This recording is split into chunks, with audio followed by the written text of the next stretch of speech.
Hola mis apreciados alumnos, gracias por dejarme entrar al seno de su hogar. Primero darle gracias a Dios porque nos da la vida y nos da la oportunidad de tener conocimiento y experiencia. Aquí aprendemos los dos, aprenden ustedes y aprendo yo como catedrático.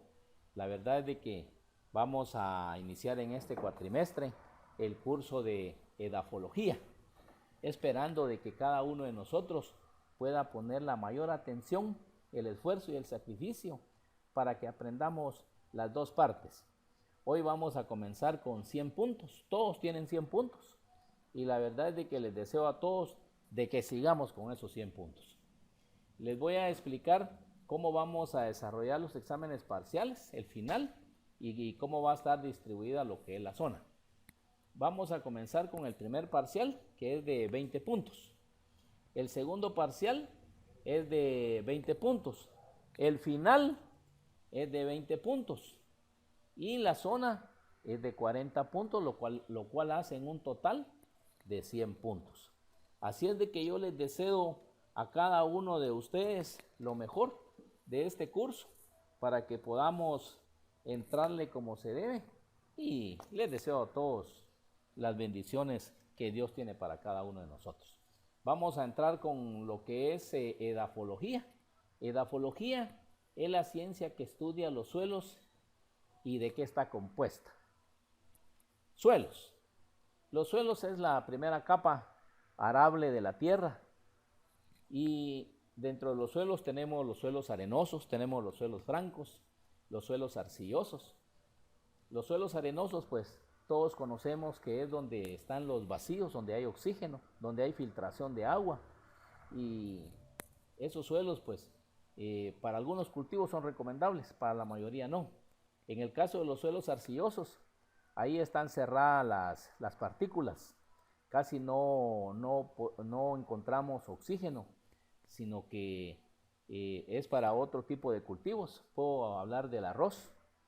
En el suelo franco, los suelos francos son los ideales, son los mejores, donde se desarrollan las plantas, donde podemos encontrar de que el sistema radicular va a encontrar un confort, va a encontrar un suelo ideal para poder desarrollarse y crecer la planta como debe de ser.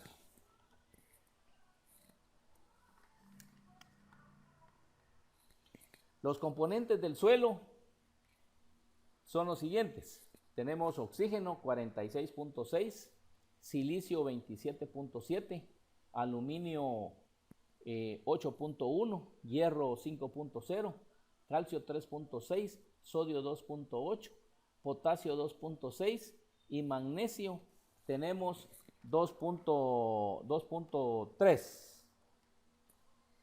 Dentro de los factores formadores del suelo tenemos físicos, biológicos y químicos.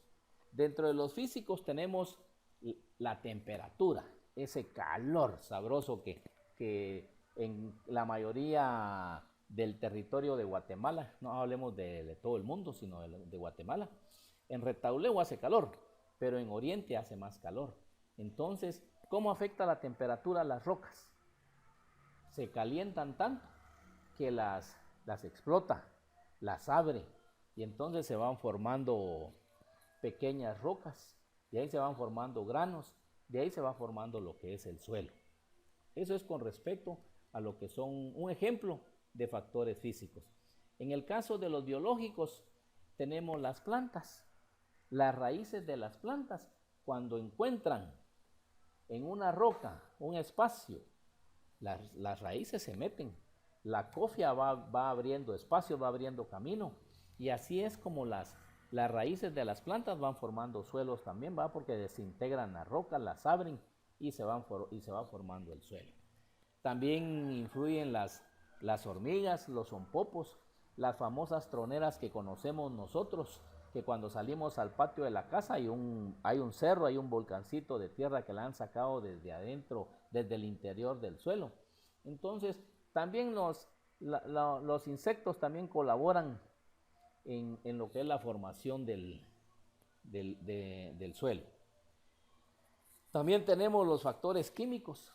dentro de los factores químicos estamos hablando del pH, el pH alcalino, el pH ácido. Cuando estos se mezclan, también forman lo que es el suelo. Tenemos lo que son los macronutrientes y los micronutrientes.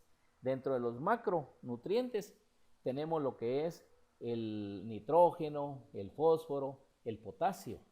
Y dentro de los micronutrientes vamos a tener el aluminio, el cobalto, vamos a tener el molibdeno, vamos a tener el zinc y otros elementos que sirven para la descomposición o para la formación del suelo. Se me olvidaba un factor, el relieve. La topografía tiene mucho que ver, la pendiente de los suelos. Y la pendiente de los suelos, cuando llueve, la parte de arriba se deja venir todo el suelo. La parte A00, A0, la 1, se deja venir esos elementos, los elementos que tiene el suelo, y vienen a parar a la parte baja. Por eso es que los cultivos allá arriba, todos mal desarrollados, desnutridos. En cambio, en la parte baja, donde se acumuló la cantidad de elementos, ahí las plantas están hermosas. Por eso es que tenemos que cuidar, y solo a plena vista, al ojo, como decimos nosotros, tenemos que ver qué plantas están sanas, cuáles necesitan algunos elementos que aplicarle, ya sea al suelo o foliares, pero tenemos que estar atentos de esa manera. En el caso del proceso de la intemperización, recordemos que es la alteración de los materiales expuestos al aire, a la humedad y a la materia orgánica. Cuando hablamos al aire, estamos hablando de que las rocas son expuestas al viento, o el mismo viento las golpea y va formando, de tanto estar golpeando el viento la misma roca o las mismas rocas, se va formando el suelo. En el caso de la humedad, si nosotros podemos tener ejemplos hasta en casa, en donde en nuestros hogares hay alguna gota, va humedeciendo la pared, la va destruyendo. Con el tiempo eso se va convirtiendo en suelo, ¿verdad? Igual pasa con las rocas, la humedad también tiene mucho que ver. La materia orgánica, a través de sus ácidos fúlvicos, los húmicos y los fúlvicos, ellos también intervienen en el proceso de la formación del famoso suelo. Algunos han utilizado la lombricultura, donde echan los residuos vegetales de animales y se van formando también el suelo. Ellos colaboran, los organismos, las bacterias, los virus, colaboran con la formación de lo que es el suelo. Tenemos también las propiedades físicas del suelo. Dentro de las propiedades físicas del suelo tenemos textura, tenemos estructura, tenemos color, tenemos permeabilidad, tenemos porosidad, tenemos drenaje, tenemos la consistencia y tenemos la profundidad efectiva. En el caso de la textura, representa el porcentaje en que se encuentran los elementos que constituyen el suelo. La arena gruesa, la arena media, la arena fina. Entonces, nosotros con nuestras manos podemos tocar y sentir la textura de ciertas, en el caso de los suelos arenosos, hay arenas gruesas, medianas y finas. Entonces podemos nosotros ver y poder sentir lo que es la textura de un suelo. En el caso de la estructura, que es la forma en que las partículas del suelo de alguna manera se forman, se agregan unas a otras, y unas salen granulares, otras laminares y otra estilo bloques. Entonces la estructura se va conociendo, se mira. Uno con la vista puede observar que este suelo es granular, ¿verdad? O este suelo es laminar. Pero eso lo vamos a ir viendo con el tiempo en el campo, primeramente Dios. El color, cuando hablamos del color del suelo, estamos viendo de que los suelos, a veces un suelo oscuro representa para un perito agrónomo, para un ingeniero agrónomo, para un profesional de la agricultura, es un buen suelo, pues tiene un bonito color. Eso es como nosotros, cuando nos ven pálidos, dicen que necesitamos complejo B. Igual pasa con los suelos.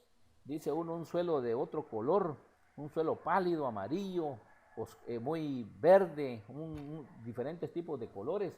Algo está pasando en ese suelo. Y para eso necesitamos, que eso lo vamos a ver más adelante, los análisis de suelo.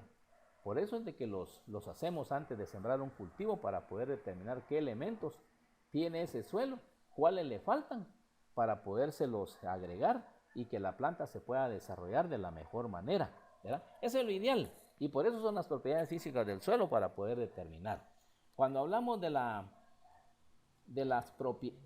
permeabilidad, estamos hablando de una propiedad que tiene el suelo para filtrar, ¿ya?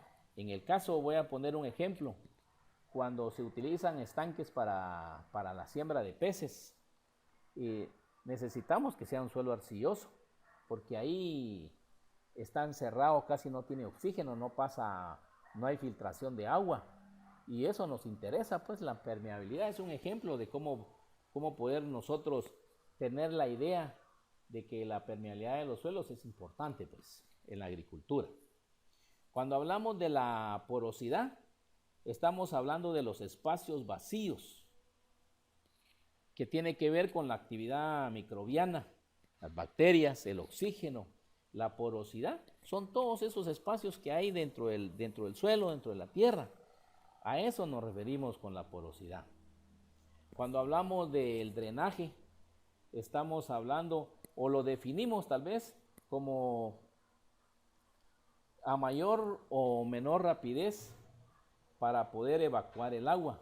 Cuando hablamos de drenajes, estamos hablando de la velocidad con que se filtra el agua en el suelo, o cómo podemos nosotros para poder drenar un suelo que esté lleno de agua, pues, porque si no le vamos a causar enfermedades a los cultivos, peor si las plantas se llena de agua todo el terreno. Entonces tenemos que ver cómo le hacemos para poder drenar. Tenemos que buscar las mejores maneras para que podamos cumplir con todas estas propiedades. En el caso de la consistencia, es la firmeza con que se unen los materiales que componen a la resistencia de los suelos.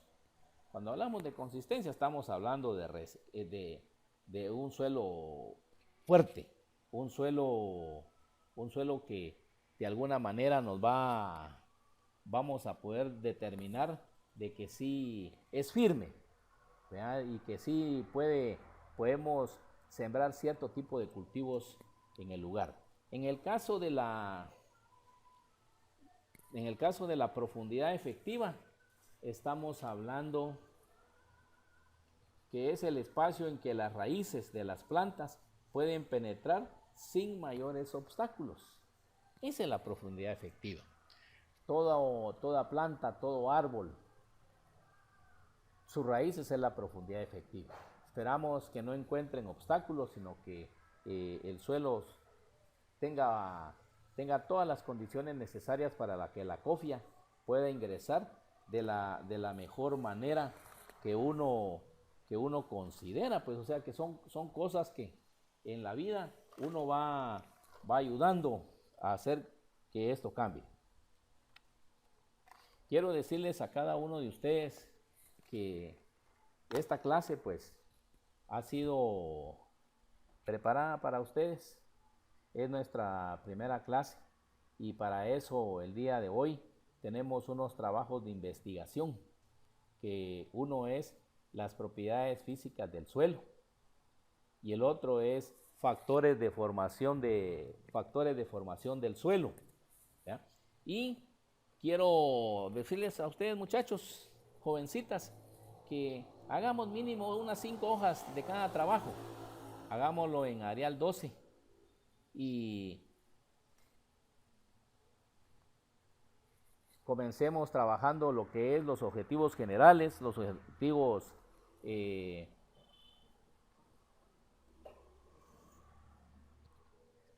específicos, y entrémosle las conclusiones y recomendaciones para que hagamos un buen trabajo y no dejemos también de trabajar lo que es la bibliografía. La fecha de entrega del trabajo es el 27 de abril del corriente año.